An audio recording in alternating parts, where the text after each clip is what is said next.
அனைவருக்கும் வணக்கம். இன்றைக்கி எல்லாருமே வந்து நியூஸ் பார்த்துட்ருப்பீங்கன்னு நினைக்கிறேன்.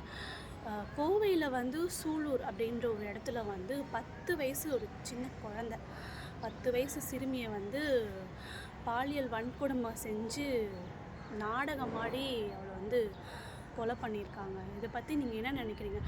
எனக்கு புரியல. அந்த குழந்தை என்ன பண்ணுச்சு உங்களெல்லாம்?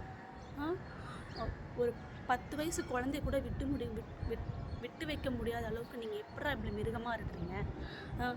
அந்த குழந்தை பெற்றவங்க எப்படி இருப்பாங்க? இப்படிலாம் யோசிக்கிறதே உங்களுக்குலாம் ஒரு இதுவே கிடையாது. அப்படி உங்களுக்கு இதுவாக இருக்குன்னா போய் எங்கேயாவது இது பண்ணுங்கடா. குழந்தைகிட்ட ஏன்டா இப்படிலாம் காட்டிகிட்டு இருக்கீங்க?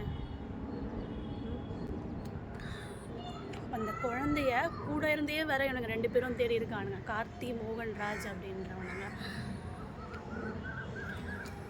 குழந்தைய பெற்றவங்களுக்கு தான் தெரியும் அதோட அருமை எப்படின்னு சொல்லிட்டு, அவங்க எவ்வளோ இப்போ மனவேதனையோடு இருப்பாங்கன்ட்டு அந்த குழந்தைய பெற்றவங்களுக்கு மட்டும்தான் தெரியுமே தவிர்த்து வேறு யாராலையும் அதை புரிஞ்சிக்கவே முடியாது. ஒவ்வொரு குழந்தைய பெற்ற அம்மாக்களுக்கு மட்டும்தான் அது புரியும். ஒரு 10 வயசு குழந்தைய கூட விட்டு வைக்க முடியலன்னா உங்களால் இந்த சொசைட்டி எப்படி போயிட்டுருக்குன்னு எனக்கு உண்மையாகவே தெரியல. அந்த குழந்தை என்ன பாவம் பண்ணுச்சுங்கிற, இந்த பூமியில் பிறந்தது தவிர வேறு என்ன பாவம் பண்ணுச்சு? இந்த மாதிரி மிருகங்களாம் ஏன் தான் இந்த மனுஷங்கள்லாம் இப்படி மிருகங்களாக மாறிட்டு வராங்கன்னே தெரியல. ஆனால் ஒரு சொசைட்டி வந்து ரொம்ப ஒஸ்ட்டாக போயிட்டுருக்கு. எனக்கு இப்போ தான் வந்து ரொம்ப ரொம்ப ரொம்ப ரொம்ப ரொம்ப ரொம்ப ரொம்ப இந்த மாதிரி நியூஸ் எல்லாம் கேள்விப்பட தான் வந்து எப்படி சொசைட்டிலாம் இருக்குன்னே தெரிய வருது.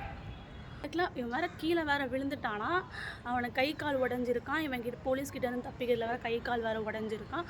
அவனை தூக்கி போய் ஹாஸ்பிட்டலில் இவனுங்களாம் எதுக்கு ஹாஸ்பிட்டலில் போய் கொண்டு போய் சேர்க்கணும்? சாகட்டோன்னு விடணும்.